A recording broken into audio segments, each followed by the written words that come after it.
¿Cómo es su interacción con los ingenieros civiles? Lo que pasa es que es un poco complicado la interacción con los ingenieros civiles. ¿Por qué? Porque los ingenieros civiles, discúlpenme que les diga, no se vayan a afectar, ¿no? Que un ambientalista les diga, es que efectivamente siempre digo, zapatero a su zapato. Entonces, ellos creen que, como les había mencionado, que solamente la parte ambiental es colocar un tacho y punto. Pero no, o sea, la parte ambiental es mucho más que eso. Y muchas veces ellos dicen, pero ¿qué tanto te quejas, ingeniera? Pero si, ¿quién dice que tengo que cumplir? Hay una norma.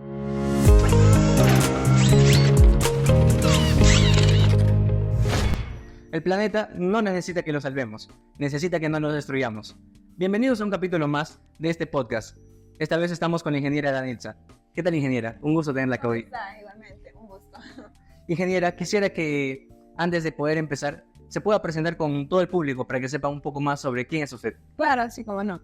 Quienes habla, buenas tardes con todos. Soy la ingeniera ambiental Danitza Kuchmori. Soy especialista en impacto ambiental. Actualmente laboro en el gobierno regional de Ucayali como evaluadora ya 11 años. Y bueno, estoy acá invitada, gustosa de compartir un poco mi experiencia como profesional y como persona. Bien, ingeniera. Empecemos por definir lo que nos define a todos los profesionales, la razón por la que estamos en donde estamos. Cuéntanos, ¿cómo es que decides estudiar esta carrera, ingeniería ambiental?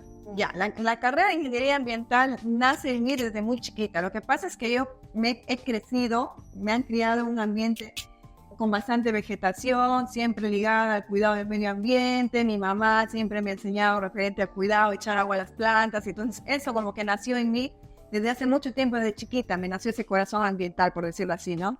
Y yo, antes de ser ingeniera, he sido secretaria, he trabajado, soy secretaria bilingüe de profesión. Ingresé a trabajar al gobierno regional de Ucayali como secretaria. Y ahí es donde primera vez escuché el tema de ingeniería ambiental a través de una ingeniera, quien trabajaba, ingeniera Sandra, no recuerdo muy bien su nombre, quien trabajaba en la gerencia de recursos naturales.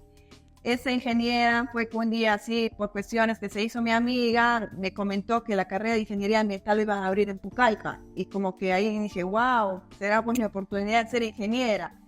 Y desde ese entonces me dio ese bichito por querer saber más de la carrera. Entonces, como ella se hizo mi amiga, comencé a preguntarle referente a la carrera y sentí que me gustó mucho realmente, ¿no? Entonces fue un día que ella agarró, me dijo, mira, Danitza, está abriendo la carrera de ingeniería ambiental en la Universidad de las Peruanas, cuando primera vez vino a la universidad, y me dice, voy a ir a averiguar porque yo voy a ser docente ahí de la facultad. Uy, qué chévere, le digo, justamente es algo que a mí también me gusta mucho y quisiera estudiar. Ahí donde yo me fui, me acuerdo, con todo el lluvión característico de Pucallpa, me fui con ella en el motocar mojándonos porque ella tenía que presentarse en entrevista personal para que ella sea docente. Y efectivamente me fui a averiguar sobre la carrera y me gustó mucho. Postulé acá en Pucallpa. Y por cuestiones del destino, como éramos la primera promoción, que solamente éramos pocos alumnos quienes íbamos aprobando, al final quedamos 3 personas que no podían abrir el ciclo solamente por 3. Entonces tuve que tomar la decisión de dejar la carrera de secretariado para viajar a Lima en un tercer ciclo y terminar la carrera de ingeniería. ¿Qué universidad era? A las peruanas. A las peruanas. Ah, ok, para Lima. Para Lima. Y ahí las has acabado. Ahí lo terminé la carrera en las salas peruanas, en la sede de Pachacamac. Bacán, bacán. Y cuéntame, ya cuando estabas por terminar tu carrera, allá en Lima, ¿se desarrollaban también como ingenieros ambientales? Sí, lo que pasa es que, o sea, de mí, ¿cómo le puedo decir? Mi experiencia es un poco fuera ¿cómo le puedo decir? De lo común. ¿Por qué? Porque yo estudié la carrera, hasta 8º ciclo estuve ahí, hasta que un día se dio la oportunidad de que yo, se fue un representante de la Municipalidad de Surco a decir de que iban a tomar examen para los mejores alumnos de la Facultad de Ambiental, porque ellos necesitaban ingenieros ambientales y alumnos ambientales en la municipalidad. Entonces yo decía, pucha, y decía, no, van a postular, van a ingresar los que tienen más nota. Yo decía, los top. Yo dije, pucha, ya fui. Yo decía, ya fui, ¿por qué? Porque yo, estando en Lima, trabajaba y estudiaba. O sea, trabajaba como secretaria y estudiaba la carrera de ambiental. Entonces, por ese mismo motivo, como que decía, no era pues una alumna para decir que bruto, que me saco 20, no. Sí hacía mi máxima fuerza, entonces decía, pucha, a lo mejor no, ya bala, le agarro, decía yo, ¿no? Y total, me fui al refrigerio. Cuando regresé, dijeron ya, los alumnos que tienen mayor nota en la carrera ambiental son fulano, mengano, y me decía a mí, yo dije, ¿qué? O sea, sorprendida. ¿qué? Dije, no puede ser, decía yo. O sea que hay peores alumnos que yo. ¿Tan bonito el resto? Sí, como que sí. Es que efectivamente yo me trataba de esforzar, me esforzaba, sí. O sea, no tenía notas tampoco tan bajas ni tampoco tan altas, ¿no? Sentía que yo era el promedio como alumna. Sin embargo, cuando me dieron el veredicto de quiénes entraban a dar el examen para postular el puesto de trabajo, una de esas personas era yo. Claro, es que a veces llega el resultado del esfuerzo en algún momento. Sí, Llega. eso sí, efectivamente. Así que, chicos, si de repente por algún motivo ustedes tienen la necesidad de trabajar y estudiar, nunca les fallezca, porque en algún momento le va a llegar y le va a llegar lo bueno. Y entonces cuando te mencionan y llegas a postular a la plaza para la Municipalidad de Surco, Fue todo como le digo, o sea, me avisaron hoy día en la noche, a las 10 de la noche, cuando ya íbamos a regresar cuando la movilidad nos iba a recoger. Entonces nos avisaron y dije, pucha, pero me tenía que presentar al día siguiente, 8 de la mañana. Decía, no tengo currículo, ¿qué hago? O sea, como que llegué a mi casa porque la movilidad nos retiraba a las 11 de la mañana de Pachacamac. Llegar a donde yo vivía, Breña. Entonces, como me tomaba casi 2 a 3 horas, me demoraba mucho. Yo llegaba casi a casa a la 1 de la madrugada. Entonces, llegué, me acuerdo ese día, le comenté a mi hermana, mira, tengo esto. Y me dice, ay, qué chévere esta oportunidad. Y yo decía, como que yo ahora tengo que hacer el currículo, pero el currículo solamente tengo lo que es secretariado. O sea, no tengo más. Decía, no hay forma, de repente no lo agarro. Y mi hermana me decía, no, tranquila, me dice. Y yo en ese motivo como que dije, no lo hago. Me fui a dormir. Me fui a dormir. Y dije, bueno, y de ahí como dice, cuando es para que las cosas pasen, van a pasar. así es. Y en pleno invierno, me acuerdo que estaba durmiendo y 6 de la mañana, mi ojito se abre. Y digo, me acuerdo, uy, yo voy a mi currículo, hoy día a las 8 de la mañana, no la abro. Me daba vueltas en la cama, que no podía dormir, no, me voy a levantar. Me levanté y hice mi currículo ese ratito. Al toque, ¿no? Hice mi currículo rapidito y ahí me daba cuenta, pucha, pero tú me escribí de secretaría, no creo la hago, pero no importa. Danitza ahí con fe que sí la hacía. Y ya pues a la final mi hermana me dice, apúrate, me dice, va a ser las 8, que tienes que entrar a trabajar, a postular al trabajo y tanta cosa. Y yo le digo, sí, pucha, para mi colmo, yo vi machita, agarro combi, estando en Lima, no conociendo mucho en Lima, combi, y total me pierdo en medio camino. ¿No sabías dónde era la municipalidad? No sabía dónde era, ¿por qué? Porque la sede nos citaba, era la central, pero sin embargo, donde nos había dicho el chico era la otra sede, o sea, la que estaba en Reloj Tihuatán, o sea, como que me había mareado, y ese rato le daba un poco más, ya me he perdido. No te preocupes, te va a dar un taxi. Con el taxi llegué 8 y pasaba a las 8 y dije, pucha, ya fui, porque era para las 8 el examen. Y para mi suerte, como digo, lo que va a ser tuyo, todavía no ingresábamos al examen, y la cola era larga. O sea, me di cuenta que no solamente éramos del lugar, era de diferentes universidades. Entonces yo dije, pucha, bueno, será. Agarré de mi examen de conocimiento, me acuerdo, y salió el chico después de 2 horas para decirnos, ya, el personal que se queda es tal fulano, y me menciona a mí, y digo, ¡ay, qué emoción, me quedé! Pero quedábamos 10, y ahora, ¿qué pasa de acá? Como quedé nerviosa, y después agarré y dije, ya va a pasar entrevista personal. Cuando me dicen el tema de la entrevista personal, yo dije, pucha, ahí sí ya fui. Ya fui porque decía, y yo le digo al chico, le digo, disculpa, le digo, y en la entrevista personal, ¿qué más o menos preguntan? No, sobre tu experiencia laboral. Yo dije, ya fui, porque no tenía experiencia en la carrera. Y yo solamente era secretaria bilingüe, o sea, como que ya fui. Nada que ver. Nada que ver. Eso le llamé a mi hermana. Ya ella me dice, no, tú tranquila, sigue nomás, hacerlo, te va a ver qué pasa, con fe. Ya pues sí entré, me acuerdo la gerente me entrevistó. Me dice, pasa, siéntate, voy a ir conversando con ella. Me dice, oye, qué lindo, me dice, y me dice, cuéntame sobre tu experiencia profesional. Y yo, ese ratito, pic, y le digo, mira, no le voy a mentir, le digo, de frente al grande, no tengo experiencia profesional. Y ella me mira y me dice, ¿cómo? Me dice, ¿cómo haces que estás acá? Y le comienzo a contar, por el tema de la universidad, por las mejores notas. Pero realmente le digo, no tengo experiencia profesional y más bien yo quiero hacer ya la carrera. Y por lo tanto, le digo, por eso es que yo me estoy presentando, le digo, estoy siendo honesta con usted, le digo, no tengo experiencia, pero sí estoy dispuesta a aprender, le digo. Yo soy una de las personas que una de mis características es que una meta me la propongo y me la cumplo, por eso es que estoy acá en Lima, le dije. Ay, ok, gracias. Me preguntó unas cuantas cosas más sobre mi familia y me agradeció, me dice, los resultados afuera.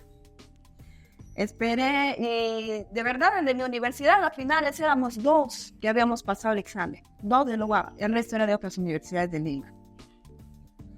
Entonces, conversando con el chico, le digo, pucha, yo creo que ya no la hago, ya no la hago. Me dice, ¿por qué? Me dice, porque me pidió mi experiencia. Le digo, no tengo experiencia en la carrera. Sí, me dice, yo sí he trabajado en no sé en qué parte, me dice, o sea, y la mayoría que comentaba ahí, o sea, ya tenían experiencia, sí, y yo era la única que no tenía experiencia, de cómo es que estoy metida aquí, pero no, vamos, con fe, Danitza. Y bueno, y a las finales se dio el tema que salió el chico a llamar, a ver, de las personas del equipo, que habíamos quedado 10 para la entrevista. ¿Cuántas plazas eran? Solamente 2. 2. No. ¿El inicio cuántos eran? 2. No, o sea, para 2 plazas, pero éramos 30 chicos que estábamos ¿En un inicio? en un inicio, Azul. que habíamos, o sea, primero dado el examen de conocimiento. Y eran los mejores de cada universidad. Supuestamente, era claro, éramos los mejores de la universidad, ¿no? ¿Ya?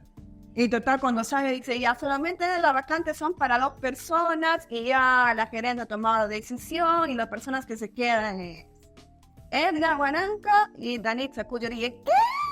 Ese ratito no me lo podía creer. ¿Qué? ¡Qué emoción! Salté, no me lo te imaginas. Ese ratito le llamé a mi hermana. No me interesaba, porque quiero nos dieron el resultado casi 2:30 de la tarde. No se va sin almorzar. Y yo de los nervios ni siquiera había desayunado. O sea, mi estómago estaba como un cruce. Pero ese ratito no había comenzado a saltar. Desde ahí empecé con la carrera ambiental. Desde ahí. Y hasta ahora. Hasta el día de hoy. Cuando se empezaron ya en la Municipalidad de Surco, ¿con qué cargo has empezado? Primero yo comencé como promotora ambiental. ¿Qué hacían ahí? Íbamos hacíamos campañas en las calles, sensibilizando a las personas en cuanto al uso de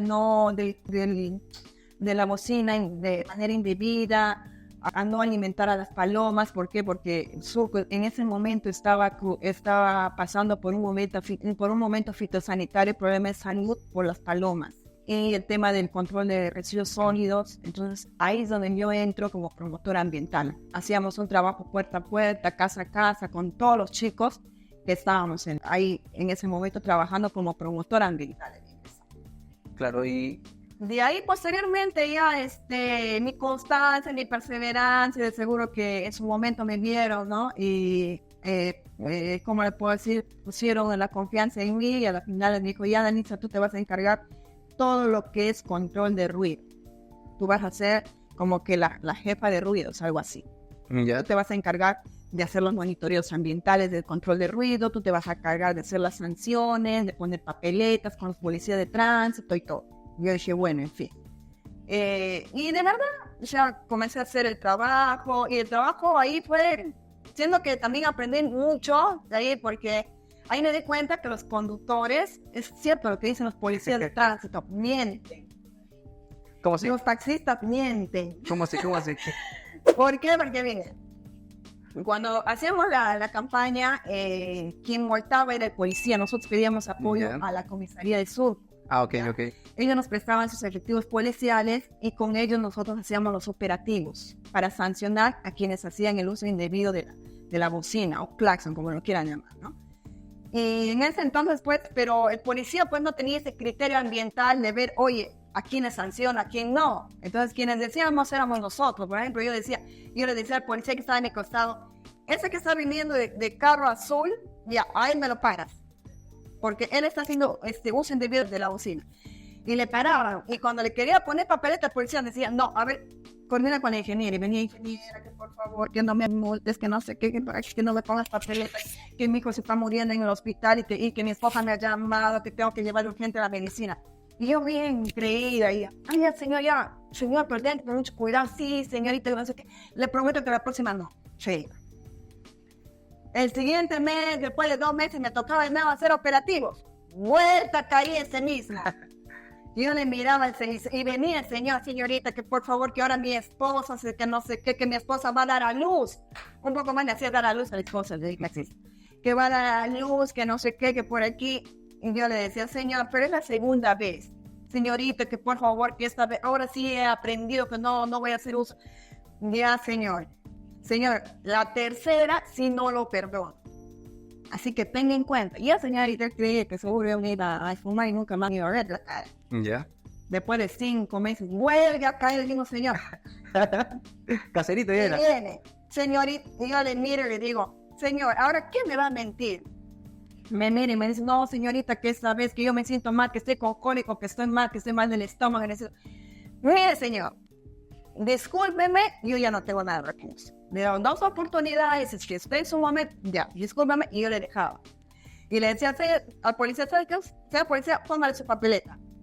Y cuando me volteaba, pues me lanzaba una lisura de madre, señor mío, que me acordaba de dónde había nacido.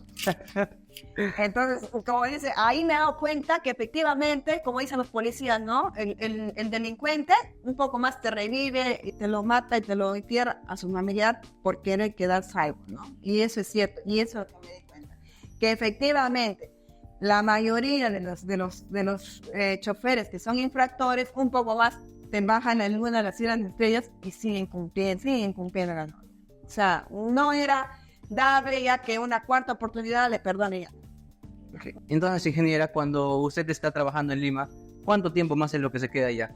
¿O cómo llega a Pucallpa? A ver, en Surco me quedaba trabajando 1 año y medio aproximadamente. De ahí, por cuestiones familiares, tuve que regresar y ya presentar mi carta de renuncia a Surco, a pesar que tenía un contrato todavía aún con ellos. Pero por fuerza mayor tuve que renunciar, tuve que regresar a Pucallpa y por ahí como que un conocido mío, bueno, mi ex jefe, cuando yo era secretaria, yo era su secretaria de él en el gobierno regional, entonces me dice, oye, estás como colega y todo eso, ¿no? Y justamente necesitamos nosotros un ingeniero ambiental porque ahorita nos están exigiendo cumplir el marco normativo ambiental que ahora se está imponiendo en todas las obras. Entonces, tuve esa necesidad y bueno, me quedé en Pucallpa trabajando en el gobierno regional hasta el día de hoy. O sea, en ese entonces, en las obras todavía no se aplicaba estrictamente la parte ambiental. No se aplicaba. Lo que sí no se aplicaba y lo que pasa es que ya había como acciones de control, ¿no? Hacia el gobierno regional porque los expedientes técnicos no contemplaban partidas ambientales, ¿no? Okay. Partidas que ayuden con la preservación del medio ambiente, ya que la ley del Sistema Nacional de Evaluación de Impacto Ambiental ya había salido, ¿no? Su decreto también, su reglamento, el cual te sujetaba y cual te dice, ¿no? En el cual que no puedes iniciar ninguna actividad o ejecución de obra si no cuentas con su certificación ambiental. Entonces, eso como que ya Contraloría como que un poco les comenzaba a molestar a ellos y ellos necesitaban de un ingeniero ambiental. Entonces, ¿qué pasa? Yo vine a Pucallpa y tuve el gusto y honor, porque soy pucallpina, de colegiarme acá en Pucallpa. Yo me he colegiado acá en el colegio de ingenieros de acá de Pucallpa. Y para información de todos, soy la primera ingeniera ambiental que Pucallpa ha colegiado. Ah, sí, chévere, ¿eh? No sabía ese dato. Y acá tuve el honor, quien estuvo en esa directiva en ese entonces fue el ingeniero Manuel Barreto. Ah, Manuel Barreto. El ingeniero Manuel Barreto, y él incluso hizo ese hincapié, ¿no? Que ¿También fue tu docente? Claro, él fue mi docente en los primeros ciclos cuando estuve acá en Pucallpa. Entonces, él hizo el hincapié que yo era la primera ingeniera ambiental que Ucayali estaba colegiando en ese entonces. Entonces, entré a trabajar en el gobierno regional de Ucayali. Estuve ahí hasta el día de hoy ya tratando de hacer cumplir el marco normativo, porque cuando yo ingresé a la subgerencia de estudios. Estuve como 2 años en la subgerencia de estudios trabajando, exigiendo los instrumentos de gestión ambiental, estudios ambientales, que se cumple el marco normativo ambiental en la ejecución de la obra, pero sin embargo en ejecución de obra no había inspectores de obra ambientales. ¿Tu cargo en ese momento cuál era? Como evaluadora. Evaluadora, de proyectos. Evaluadora y formuladora. De proyectos. O sea, evaluaba, revisaba los estudios ambientales y al mismo tiempo elaboraba. Ah, ok. O sea, era como formuladora y evaluadora. Entiendo, pero solo en los proyectos. Solo a nivel de expediente técnico. Más no. Técnico, en ejecución de obra no había un especialista, no había un inspector de obra que ayude a hacer cumplir lo que yo le hacía cumplir en el expediente técnico y lo que yo le exigía. Tal es el caso que hace un momento yo al gobernador de ese entonces yo me fui y le hablé y le dije, mire señor gobernador, no sirve de nada de que yo en un instrumento de gestión ambiental exija un marco normativo, ¿no? Un plan de manejo ambiental cuando en la inspección de obra no hay. Entonces, de tal manera, ahí ya se trajeron 2 ingenieros ambientales netamente para lo que era inspección de obras. Ah, ok. Así es. O sea, en un inicio, si bien tú podías exigir que a nivel de proyecto de formulación se lleve a cabo la colocación de partidas ambientales y el instrumento de gestión ambiental, Era muy raro que en obras lo Sí, en la cumpla práctica correctamente. no había quien fiscalice ese cumplimiento. Y no lo hacían. No lo hacía. Ah, ok. O si es que lo hacían a medias, o muchas veces, a veces, el inspector de obra, que era un ingeniero civil, tenía que ver las veces también en la parte ambiental, y por desconocimiento del ingeniero civil no se cumplía al 100% los instrumentos de gestión ambiental. Entonces, tal es el motivo que yo me vi en la obligación de ir y hablar con el gobernador de ese entonces y decirle: mire, señor gobernador, no sirve de nada que yo les exija en el instrumento de gestión ambiental, porque sin embargo después en ejecución de obra no hay quien haga cumplir. Entonces, de esa manera es que el gobierno regional ya inserta ingenieros ambientales en la sugerencia de obras para las inspecciones de obra. Y cuando tú llegas acá después de trabajar en Lima, en la Municipalidad de Surco, donde veías cosas un tanto distintas, porque no era obra lo que tú veías allá. Así es. Claro, lo que veía en la Municipalidad de Surco era más que todo, como te decía, era el control de ruido, ¿no? Control de ruido, directamente control de ruido, y me manejaba el marco normativo para el control del ruido y todo lo demás. Cuando yo ingresé acá al gobierno regional, ya tuve que ver pues netamente la ley de CIA, la ley 27446, ¿no? Del Sistema Nacional de Evaluación de Impacto Ambiental. Entonces, ¿qué tuve que hacer? Empaparme más de la norma, ¿no? Leer más. Muy independiente de que yo, la verdad, en mi casa de estudios, en la Universidad de las Peruanas en Lima, tuve muy buenos docentes, ¿no? En ese entonces ellos estaban como directores de los ministerios y hasta ahora. Con solo decirte que tengo 3 colegas que están como directores de diferentes ministerios ahorita en la parte ambiental. Okay. Yo siento que mi universidad sí me ha formado bien. Me ha formado muy bien, que me he sentido capaz desde el primer día de postular, ¿no? De echarle punche a la carrera, y de tal manera que sí, efectivamente, ¿no? Siento que me estoy desempeñando muy bien.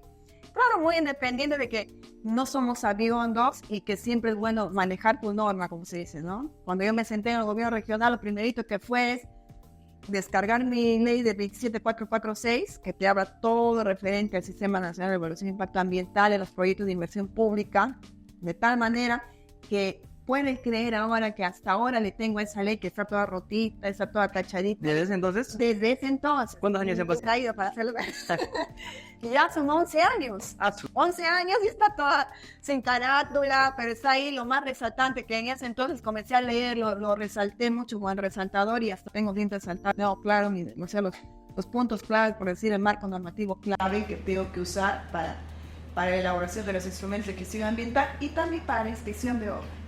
Ese libro vale más por la línea que por contenido. Sí, efectivamente. Entonces, ingeniera, al día en el que usted se desempeña como profesional ambiental, ¿cuál es el error más común que suele ver al evaluar los proyectos? Ya. A ver, los errores en sí son varios. No es por decir un error específico, pero sí el error que yo más incido mucho es en la elaboración de la línea base. ¿Qué es una línea base para nosotros los ambientales?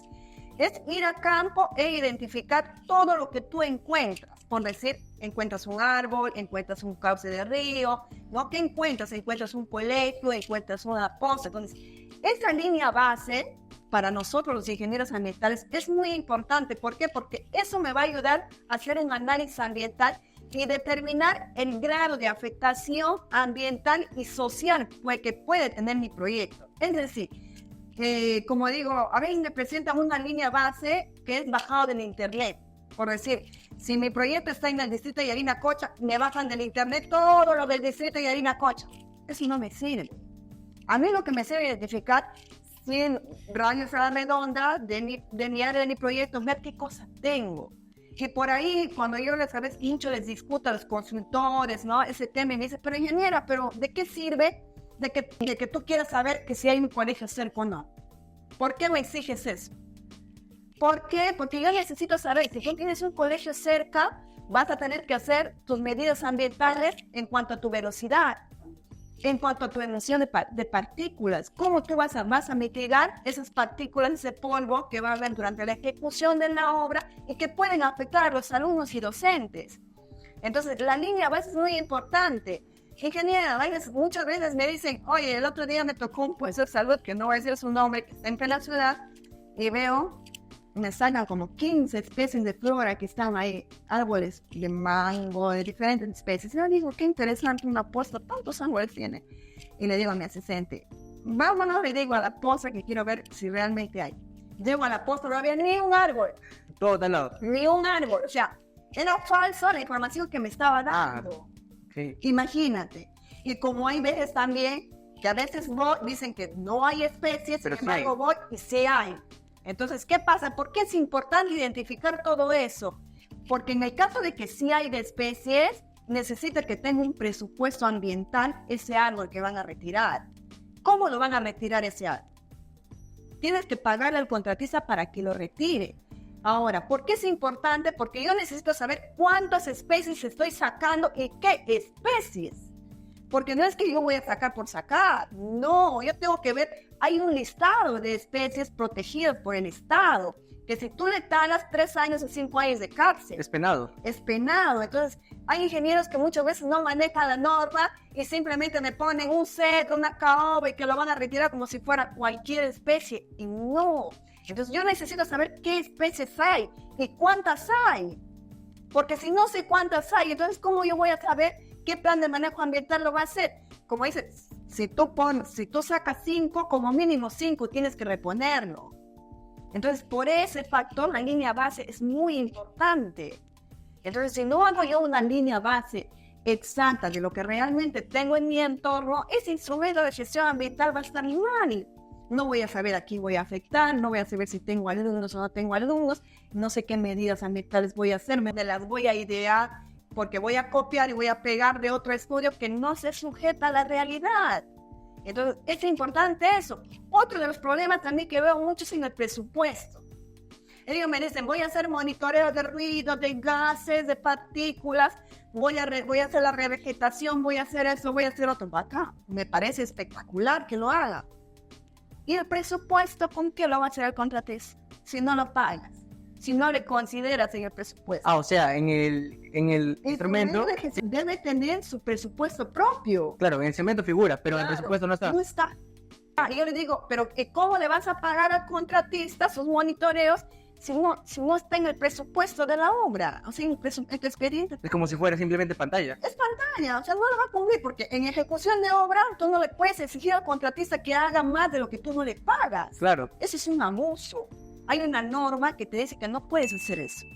Entonces, ¿cómo van a hacer si es que no le pagas? Entonces, esos 2 puntos para mí son 2 puntos muy importantes en un instrumento de gestión ambiental que yo particularmente incido en eso. Lo primero que yo verifico es línea base y presupuesto ambiental. Si su línea base está bien hecha, eso quiere decir que me va a identificar bien los impactos ambientales, y si esos impactos ambientales están bien identificados, eso quiere decir que va a tener buenas medidas ambientales, y esas medidas ambientales van a tener un buen presupuesto. Entonces, usted como ingeniera evaluadora de proyectos, para verificar que esté correctamente desarrollada la línea base, tiene que ir a campo, se va a campo. Efectivamente, voy a campo. Los consultores creen que no vamos. Los consultores a veces creen que nos van a hacer la pilla, ¿no? Y sin embargo, cuando nosotros vamos y cuando vengo y ahí les hago ver las fotos y todo, pucha, ingeniero, entonces mi especialista ambiental me ha hecho la pilla, le voy a jalar la oreja especialista ambiental. Pero al contrario, es bien sabido que muchas veces los consultores son los que no van a campo, y justamente por eso es que su línea base no se desarrollada correctamente. Yo particularmente lo que puedo percibir, ¿no? Es que muchas veces el consultor, ¿no? No solamente, o sea, efectivamente, casi en su mayoría todos los profesionales, no sé si voy a chocar con algunos profesionales, ¿no? En su mayoría todos los profesionales creen que la parte ambiental es como que es un relleno, ¿no? Que la parte ambiental, por ejemplo, su proyecto tiene 100 millones. Se va al ministerio, el ministerio dice, no, tu proyecto es mucho, me tienes que bajar 20,000 soles. Bájame porque si no, no te apruebo. ¿Dónde bajo los 20,000 soles? ¿Dónde bajo? Ambiental. Lo sacan todo ambiental. Lo sacan todo. Entonces ellos creen como que la parte ambiental es un saludo a la bandera. No saben que hay un marco normativo, que hay penado, que pueden paralizar obras. O sea, no tienen esa seriedad del caso. O muchas veces, no, el problema de repente no es tanto que de repente el ingeniero ambiental desconozca la norma, sino de repente es que muchas veces el mismo ingeniero civil no sé si voy a afectar a los ingenieros civiles, quieren hacer el instrumento de gestión ambiental pensando que es un copia y pega. O sea, acá tengo un estudio de nidificación, pues yo lo copio igualito, solamente le cambio el nombre y ya. Pero está mal. Y eso está mal. Y simplemente, ¿qué hacen? Buscan a un ingeniero ambiental para que él lo firme. Entonces, eso es lo que yo percibo, ¿no? Entonces, eso está mal. ¿Por qué? Porque nosotros los ingenieros ambientales debemos ser conscientes de lo que firmamos. ¿Por qué? Porque hay una acción de control, no es el responsable quien lo elabora, sino el responsable es quien lo firma. Entonces, esa conciencia ambiental tenemos que tener todos los ingenieros ambientales de ahora. De esa modalidad, de esa manera, los instrumentos de gestión ambiental van a salir bien hechos. Y es que es muy importante porque la construcción es una de las partes que más contamina en el mundo. La construcción es el 40% de emisiones de carbono, por ejemplo, se da en lo que es la construcción, empezando desde la fabricación misma del concreto, del cemento y más aún en ejecución de obra. Claro, la ejecución de obra, la industrialización. Es más, no solamente, es también la misma actividad de nosotros los seres humanos que no somos conscientes del medio ambiente, en cuidar, en reciclar, en reutilizar, ¿no? En hacer las cosas nuestro día a día de manera conscientemente, con el cuidado del medio ambiente. Hay mucha gente que no desconoce ese tema y dice, no, ¿para qué? Si mañana me muero, no pasa nada. No se dan cuenta que están comprometiendo ahora, contaminando ese río, sus generaciones que vienen, sus nietos, bisnietos, ya no van a gozar de ese cuerpo de agua natural de ese río. ¿Por qué? Porque va a estar contaminado por las acciones de quién, de nosotros mismos. Y hay muchos casos, ¿ah? Conscientes. Hay muchos casos. Lugares que en un inicio quizá eran bellísimos, hermosos, fotos antiguas, ahora ya no se pueden disfrutar de tal manera. Así es, y esa es nuestra función de nosotros los ingenieros ambientales, particularmente quien le habla, ¿no? Yo trato de que las obras no sean un factor contaminante, ¿no? Que la obra sea sostenible con el medio ambiente. Eso es mi función. Usted trabaja en el sector público, pero también sabe sobre el sector privado, ¿se maneja igual todo igualito. El marco normativo, por ejemplo, si tú quieres hacer una urbanización, ¿no? Tu proyecto de vivienda, de urbanización, igualito. Para que tú saques la autorización en la municipalidad, te va a pedir tu instrumento de gestión ambiental. ¿Quieres hacer una electrificación de una urbanización? También ahora los municipios te piden el instrumento de gestión ambiental aprobado por el sector. Teniendo en cuenta, cuando hablamos de sector, hablamos, por ejemplo, agricultura, hablamos de vivienda, hablamos de salud, hablamos del MTC, o sea, hablamos de las diferentes direcciones, por decirlo así, o ministerios. Claro, y ellos son los que te aprueban según los requerimientos. Claro, ellos son los que nos aprueban de acuerdo a las exigencias que cada sector tiene. Lo que pasa es que el marco normativo ambiental no es un marco, como el puede ser general, por decir, ¿no?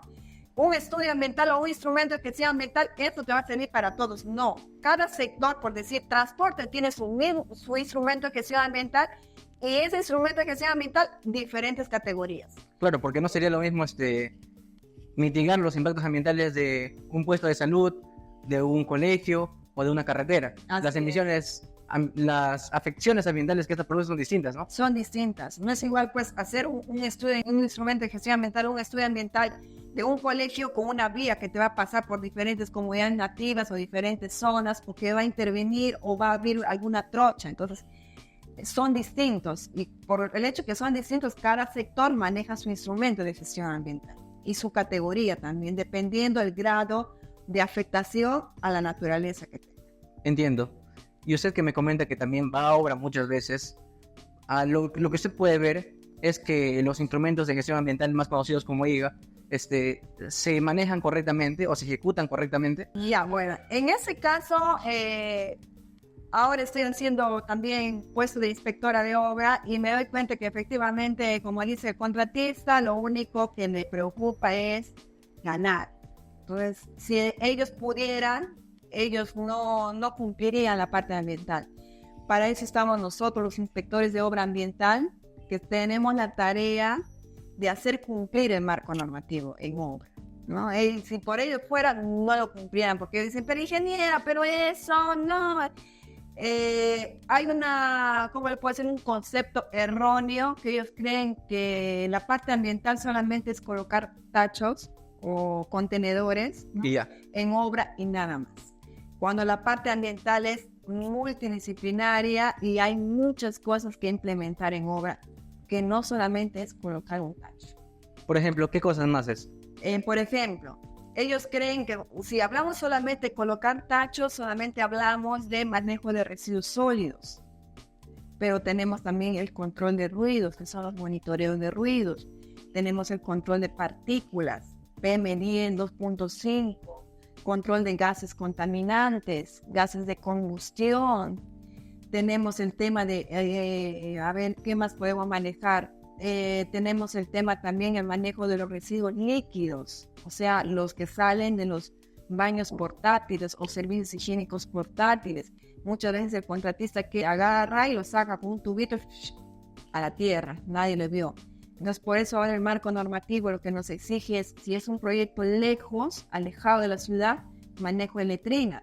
Y si es un proyecto que ya hay un casco urbano donde pueda ir una EORS, cuando hablo de EORS estoy hablando de una empresa operadora de residuos, entonces para que ellos hagan el mantenimiento y la disposición final de todos esos residuos, tanto líquido como sólido. Entonces, no solamente es eso, también tenemos en obra el tema de concientización ambiental, ¿no? En el tema de poner letreros alusivos que te concienticen al trabajador, capacitaciones ambientales. Entonces, son muchas cosas que de verdadmente muchas veces creen que solamente, ingeniera, ¿qué tanto te quejas? Me dice, si hay tanto tacho. Oye, señor, no solamente es el tacho, o sea, es un todo. Por eso tienes un plan de manejo ambiental que tú me tienes que cumplir. Entonces, eso es lo que nosotros los inspectores de obras ambientales día a día luchamos en las ejecuciones de obra. ¿Para qué? Porque muchas veces sacan su material de demolición y lo arrinconan o lo ponen en la siguiente calle, como quien diciendo, oye, mi obra está aquí y lo que está allá no es mío. Entonces, no. Entonces, para eso el inspector ambiental tiene que estar poco pesado y seco. Y de todas estas partidas que mencionó usted, desde la colocación ya sea de letrinas, baños portátiles, la posición de los letreros, entre otros, estas partidas que son las que buscan mitigar pues el impacto ambiental, ¿no? Así es. Y ahí hay otras partidas que son las que generan el impacto ambiental. Por ejemplo, la tala de árboles, claro. La remoción, entre otros. Ahora, por ejemplo, en la tala de árboles, claro, hablamos. Acá lo que quiero que quede bien claro es lo siguiente. Cuando mi persona entró a trabajar al gobierno regional y bueno, en algunos casos, hasta ahora, en algunos casos, porque en su mayoría ya no, dice, no, que la ingeniera Danitza, que no pase por ella porque ella nos va a negar el proyecto. Yo no niego el proyecto. O sea, que quede bien claro que el estudio ambiental no te niegue el proyecto. El estudio ambiental, ¿para qué se hace? Con la finalidad que tú identifiques y saques tus planes de mitigación, prevención, compensación. ¿Qué me refiero? Si tú vas a talar 5 árboles, tú me tienes que reponer 5 árboles, hacer tu plan de revegetación. Entonces, muchas veces las personas tienen una mentalidad errónea que dice, no podemos hacer el estudio ambiental, no vamos a sacar la certificación ambiental porque el ministerio nos va a negar. No negamos, sino que simplemente decimos, analizamos qué es lo que tú vas a afectar y cómo tú debes compensar. Y como ministerio, como evaluador y como sector te va a decir, oye, ¿sabes qué? Mira, acá tu plan de medida me tienes que mitigar de esa manera. Me tienes que hacer esos planes de prevención. Y eso es lo que se debe cumplir en un instrumento de gestión ambiental. Entiendo. De todas las partidas que se pueden ver en una obra, ¿cuál es la que particularmente contamina más o genera más contaminación? A ver, si hablamos de contaminación, dependiendo el lugar donde tú vas a hacer tu obra. Por decirte, si yo tengo una obra de construcción que está alejado de la ciudad, donde tengo un cuerpo de agua natural, obvio que mi parte más sensible va a ser mi cuerpo de agua natural. Entonces, puede ser que si al contratista tú no le controlas, esa lechada de concreto, ¿a dónde va a ir a parar? Al cuerpo de agua natural. Claro.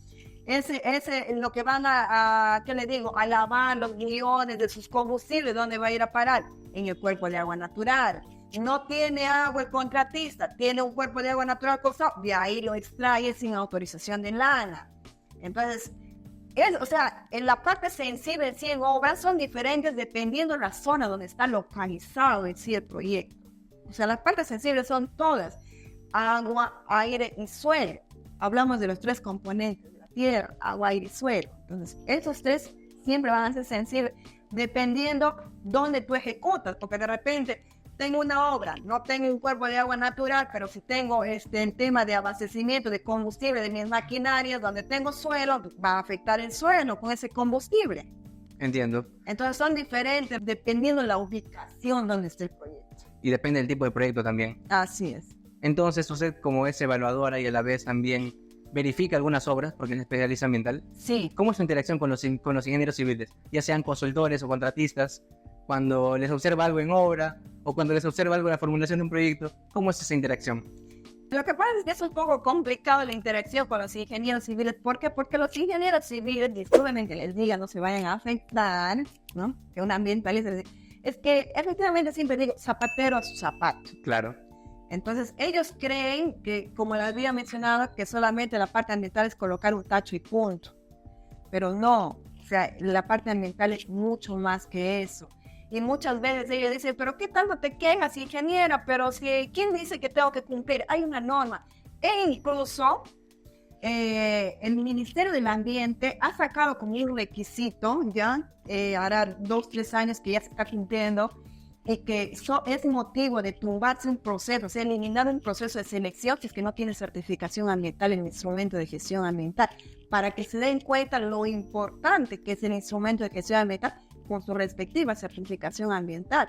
Si no hay eso, entran al proceso de selección, miran y recuerdan, no, ese proyecto no tiene certificación ambiental, lo bajan al proceso de selección y baja foja cero. ¿Por qué? Porque no tiene todos los documentos que amerita para que vaya en un proceso de selección. Es un poco complicado porque, como le digo, a veces ellos creen que solamente uno, a veces, como puede decir, la piedrita en el zapato que les está molestando, ¿no? Pero hay muchos proyectos inclusive que he visto que se llegan a empezar su ejecución sin tener el instrumento de gestión ambiental aprobado. Sí, ha habido casos que sí se ha dado, pero que en su ejecución, durante la ejecución, se vio la forma de poder cumplir en el marco normativo ambiental, ¿no? Por ejemplo, si una obra está en ejecución, hablamos de los planes de manejo ambiental. Los PAMA, los famosos PAMA. Ajá. Entonces, eso podemos hacer cuando una obra está en ejecución, pero no es lo ideal. No es lo ideal. No es lo ideal. Lo ideal es que antes del inicio de obra, porque el artículo 3 de la 27446 de la Ley Nacional de Evaluación de Impacto Ambiental te dice, no podrán dar inicio a ninguna actividad o ejecución de obra si no cuentas con tu certificación ambiental. Te dice la norma. ¿Y por qué es que la misma entidad aprueba la ejecución de aquella obra si no tiene la certificación ambiental? Yo siento que son diferentes factores. A veces, más que todo, el factor primordial con el cual ellos aprueban es el tema presupuestario. ¿Por qué? Porque, como todos sabemos, el ministerio, el MEF, transfiere un cierto porcentaje de dinero a una región, y si esa región no cumple en un plazo previsto, te quitan ese presupuesto. Entonces, con la finalidad de que el gobierno regional o la entidad no pierda ese presupuesto, lo lanzan a ejecución. Para que salga y... Para que salga esa obra, puedan coger el presupuesto y el Ministerio de Economía y Finanzas no le quite ese presupuesto. Ah, entiendo. Corriendo el riesgo que después vaya a haber paralizaciones o sanciones de obra por incumplimiento al marco normativo ambiental. Entiendo. Ahora ya hablando otra vez de su trayectoria profesional, ¿cuál fue la obra que particularmente, o el proyecto en general, que particularmente considera usted interesante? Interesante. A ver, interesante fue una obra que estuve a cargo de la elaboración del instrumento de gestión ambiental, que fue Puente Huánuco en Lima.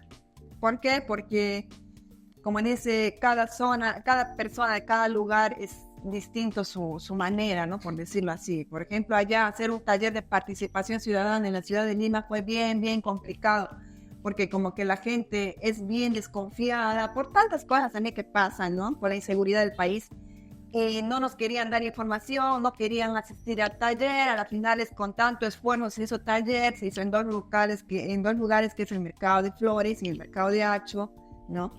A las finales, después, uno de los dirigentes de ahí, de uno de esos dos mercados, no voy a decir su nombre, agarró y me dijo, bueno, ingeniera, a las finales ya, yo te firmo tu acta de taller de participación ciudadana, que estoy de acuerdo con tu proyecto, siempre y cuando me pagues. O sea, querían dinero ellos. Claro. A pesar de que el proyecto era para beneficio de ellos. El proyecto del Puente Guano que está en toda la Panamericana, ¿no? Entonces es un proyecto muy grande que les iba a beneficiar a ellos, pero sin embargo no quería que yo le pague, y no solamente a él, sino eran como 10 dirigentes de ese mercado, querían que le pague. Entonces yo bien siempre agarré y le dije, bueno señor, si usted no quiere no firme, como yo estaba grabando va a quedar esto en acta, y yo lo mandé hacia el ministerio, diciendo que el señor se negó a firmar porque quería un beneficio económico y que no estábamos de acuerdo. Lo mandó hacia el ministerio. Lo mandé hacia el ministerio me aprobó, me dio mi certificación ambiental, pero fue como le digo, fue un poco chocante ese tema. Es que usted como ingeniero ambiental, al formular esos proyectos, tiene que comunicarse con la población beneficiaria. Claro, es que lo que pasa es que justamente nuestro tema no solamente es el que, como dicen, ahí está tu tacho, ahí está tu plantita, no, es también el tema social. Nosotros, exacto, los ingenieros ambientales también tenemos que abarcar mucho el tema social, porque nosotros somos parte de, vamos y coordinarnos con el directivo, el APU, o sea, cada representante de cada zona, para nosotros poder llegar a su localidad y a su gente. Tenemos que pedir autorización de ellos, porque no podemos ingresar así, ¿no? Porque al final nosotros también somos parte del ambiente. Claro, es que nosotros somos parte de... ¿Por qué? Porque si yo hago un proyecto de inversión pública en el cual no te voy a hacer saber de qué impactos ambientales te va a generar ese proyecto, cuando esté en la ejecución, ahí va a haber el problema, porque me va a decir, oye, pero eso acá me está contaminando. Está bien, yo te he explicado que sí, te voy a contaminar, pero para eso voy a controlar de esta manera. O voy a cortar ese árbol y te voy a poner ese árbol que tú me has sugerido en su momento, en el taller. Para eso nosotros hacemos el taller de participación ciudadana, que es un ítem importante e indispensable en los instrumentos de gestión ambiental, desde la categoría 1 hasta la 3. Para dejar las cosas claras. Para dejar las cosas claras, y en base a esa información que nosotros le brindamos a la población, en base a esa información, ellos firman el acta que están de acuerdo con la ejecución de la obra. Y aparte del Puente Guano por el que me comentas, ¿alguna otra vez tuviste algún inconveniente con la población beneficiaria del proyecto? Sí, tuve 2 obras más. Uno que fue un jirón muy transitado de acá de Calpan, ¿no? Bueno, 2 problemas tuve ahí, uno que fue en el Centenario y uno que fue en Revolución. Que un señor, me acuerdo que nos había denunciado porque a su arbolito le iban a sacar, y el señor se había atado con una soga en su árbol, llorando, y me manda a llamar a fiscal diciendo, ingeniera, hay este problema, que al señor no se le ha informado, para que se den cuenta de la importancia que es informar a la población. Y el señor que estaba llorando, que porque le iba a cortar su arbolito cuando hacían la revolución, ¿no? Entonces yo le digo a la fiscal, lo vamos a cortar porque ese arbolito, de todo el arbolito solamente tiene una hojita. O sea, el arbolito estaba seco. Era un tronco, realmente, un tronco seco. Y que se tenía que remover, sí, ¿por qué? Porque estaba en plena vía pública, o sea, estaba en plena pista, entonces era necesaria la remoción. Pero en su momento, cuando nosotros hicimos el taller, se le informó al señor mismo, incluso cuando la fiscal mandó y todo lo demás, se hizo el descargo respectivo, y resulta que a la final después me mandaron el documento para solicitar la información, que qué había pasado con el arbolito, la fiscal y todo lo demás. Y cuando comencé a verificar el sustento, ¿no? De que se había hecho taller, que el señor había asistido al taller, ¿no? Y efectivamente estaba la foto del señor, y felizmente le podemos tomar la foto firmada del acta que estaba de acuerdo con la ejecución de la obra, y que en ese taller se le había informado que se le iba a remover a ese árbol. Y afirmado inclusive. Y en que en ningún momento le había puesto objeción, Ojo, no había puesto objeción al señor. Entonces se presentó al señor, al final quedó en nada, al final se llegó a remover el árbol, pero en el fondo no era tanto un árbol, un tronco seco, ¿no? Pero que el señor lo tenía en estima porque creo que había visto crecer a su hijo mayor, y que su hijo mayor se había muerto. Entonces, era más que todo como algo personal que tenía el señor con el arbolito, y ese era el motivo que él no quería que lo cortemos. Pero que en su momento, el día del taller, él no nos había explicado eso. ¿Se le avisó? Pero así mismo nos hubiese explicado, no hubiese visto forma de dejarlo al árbol ahí seco. ¿Por qué? Porque estaba un poco más metido bien en la pista. Entonces no era dable girar el ángulo de la pista, la sección vial, cuando ya tenemos una sección vial que la municipalidad nos da, entonces por un tronco seco. Entonces no era. Entonces igual, si es que él en su momento me hubiese dicho, nosotros le hubiésemos hecho entrar en razón que no había forma de tenerlo ahí al árbol seco, por más sentimiento que el señor lo podía tener. Y al final el caso quedó en nada. Sí, muchas veces es complicado hacer entrar en razón a las personas, Sí. a pesar de que los proyectos quizás son en beneficio de estas. Inclusive, recuerdo cuando estuve en clase con el ingeniero Augusto Quiroz, un ingeniero muy bueno, la verdad. El ingeniero nos dicta el curso de mecánica de fluidos. Y estábamos tocando una problemática un tanto interesante, al menos acá en las zonas de la selva. Lo que sucede es que cuando hay fuertes lluvias, que son constantes, los drenajes suelen colapsar, ya sean drenajes pluviales o drenajes de alcantarillas, los residuos, etcétera, suelen colapsar. Y mi duda fue, ingeniero, ¿por qué es que suelen colapsar los drenajes acá en Pucallpa, por ejemplo, cuando hay las fuertes lluvias? ¿No se supone que se diseñan para que puedan soportar estas lluvias? Y el ingeniero me dice, sí, se diseñan para eso, pero lo que colapsan no son los drenajes en sí, sino todo el sistema de alcantarillado. ¿Por qué? La primera razón es por las personas mismas, que contaminan, botan su basura en el suelo, son arrastradas por las lluvias y llegan a formarse atascos, lo cual cuando se va acumulando la lluvia llega a colapsar, porque el agua no puede pasar, el caudal no puede pasar.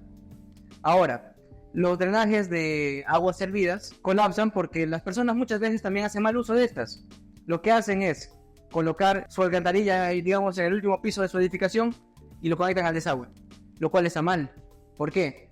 Porque los desagües se diseñan con cierto caudal para el uso que le van a dar las personas, más un factor de seguridad.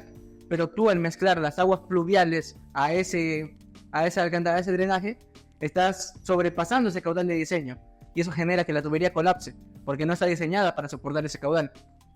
Entonces, me entra la duda, ¿no? Si el problema son las personas mismas, a las cuales he visto yo que se les da cierta capacitación, no solo en el momento de formular el proyecto, sino también al ejecutar el proyecto. Veo que se les da constante capacitaciones y todo. Se contempla ese presupuesto en las partidas, pero no hay resultados. Yo sigo viendo que están colapsando todavía aquellas alcantarillas, aquellos drenajes, lo sigo viendo. Entonces le pregunto, ingeniero, creo yo que eso no funciona.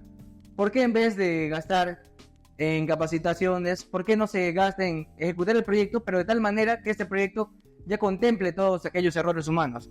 Por ejemplo, quizá nuestro caudal de diseño no sea simplemente el caudal de diseño adecuado más el factor de seguridad, sino que también contemple la mezcla de aguas pluviales que hacen las personas constantemente, ¿no?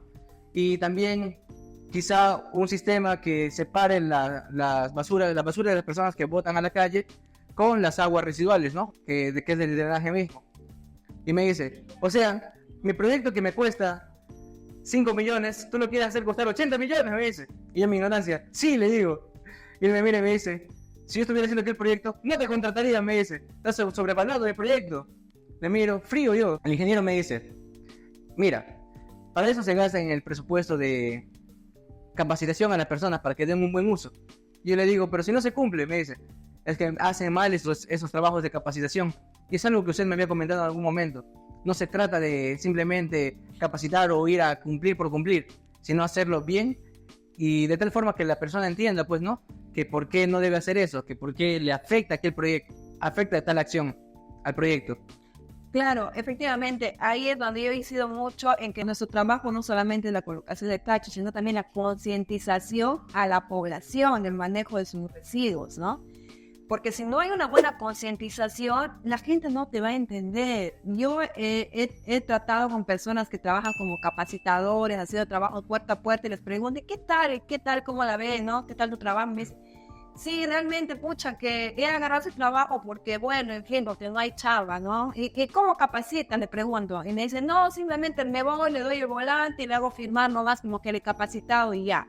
Entonces, las entidades que contraten capacitadores deben verificar de que efectivamente esos capacitadores tengan la facilidad de palabra de llegar al público, de llegar a esa persona y de verdaderamente hacer el trabajo de concientización. Si no, ahí está la evidencia más clara que los trabajos de concientización no se están haciendo de manera idónea, no se está llegando a concientizar a esa gente, a esa población. Porque si la población de verdad tuviera esa conciencia, no votaría, no segregaría en las alcantarillas, en las cunetas, no hubiera ese colapso. Ese es el problema.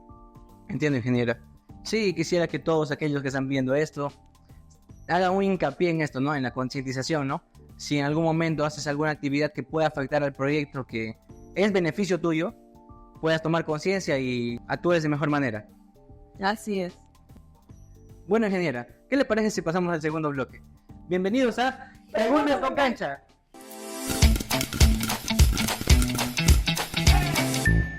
¿Lista? Y ya, ahora empezamos. A ver, la primera pregunta me dice, ¿cuál fue el mayor reto al que te enfrentaste ejerciendo la carrera? Particularmente a mí el mayor reto que tuve es el tener que retirar a personas, restaurantes y casas que se veían que estaban dentro de un área de influencia del proyecto y que el proyecto iba a abarcar y que era necesario retirarlos de ahí. Lo considero un mayor reto, ¿por qué? Porque en todo ese proceso hubo un tema de lágrimas, sentimientos, ¿no? De sentir de la población que al retirarlo, en este caso ellos tenían un restaurante que era su única fuente de ingreso, en el cual comía día a día de ese ingreso. Entonces para mí fue un poco chocante y es algo que siempre me voy a acordar. Vamos para la segunda. ¿Cuál es la solución más inteligente que hayas visto o se te haya ocurrido ante algún problema en tu rubro? La mayor solución, para mí, la mayor solución ante un conflicto que yo pueda tener durante la elaboración de un instrumento de gestión ambiental o una inspección de obra es primero abordar a la población. La población para mí es algo muy importante y muy indispensable ponernos de acuerdo. Si la población no está de acuerdo, tenemos que ver la forma de hacerles entrar en razón la importancia de ese proyecto de inversión pública, que no solamente de repente le va a beneficiar a él, sino a las futuras generaciones. Lo importante es llegar a un acuerdo con ellos, ya que ellos van a ser parte de nosotros y ellos son quienes nos van a ayudar durante la ejecución del proyecto. Si no fueras ingeniera ambiental, ¿qué otra profesión te gustaría tener? Bueno, los que me conocen, los que son allegados a mí, siempre me piden apoyo para hacer sus descargos de documentos, más aún cuando tienen una denuncia ambiental y todo lo demás. ¿Por qué? Porque yo siento que me gusta mucho el tema del marco normativo, las leyes y la norma. Entonces, como tal, si es que no hubiese sido ingeniera, hubiese sido abogada. Y les aseguro que hubiese sido una buena abogada. Pero una abogada más tirando para el apoyo a las personas de bajo recursos. En algún punto de tu carrera profesional tuviste un mentor que te guió y te compartió su conocimiento contigo. ¿Qué te enseñó? Sí, tuve un docente y mi antigua jefa de la municipalidad que siempre me decía, ¿no? Que no nos olvidemos de nuestro lado humano. Nuestro lado humano es lo primero. Nuestro lado humano es lo que realmente realza lo que somos. Y eso es lo que siempre me llevo conmigo. Cuando piensas en la palabra sostenibilidad, ¿qué es lo primero que se te viene a la mente? Sostenibilidad, bueno, esa palabrita es muy amplia, ¿no? Pero para mí es las acciones que hago yo ahora, tengo que pensarlas en no comprometerles ni afectarles actitud, ¿ya? Teniendo en cuenta los 3 pilares de la sostenibilidad, que es la economía, lo social y lo ambiental. ¿Por qué? Porque esos 3 pilares van de la mano. Y esos 3 pilares son muy importantes para la sostenibilidad. ¿Cuál es la rama de la ingeniería ambiental que te apasiona más y por qué? La rama que más me gusta es la que yo me desempeño ahora, que es la elaboración, evaluación de instrumentos de gestión ambiental. Porque muy aparte de que toco bastante marco normativo, tengo mucha llegada con la población, que es lo que más me gusta, lo que más me apasiona. Trabajar con la población de la mano. Eso es todo. Gracias.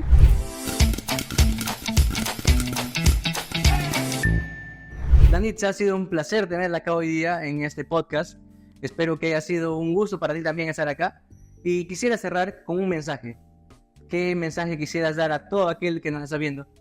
Bueno, el mensaje que les quisiera dar a todos es que seamos conscientes que nuestra naturaleza es uno solo y no la contaminemos. El planeta es uno solo, no la destruyamos. La salud del planeta depende de uno mismo. ¿Qué te parece si hacemos un brindis? Por cuidar hoy lo que mañana nos define. Salud. Salud. Y salud a todos ustedes también. Sí, está bien.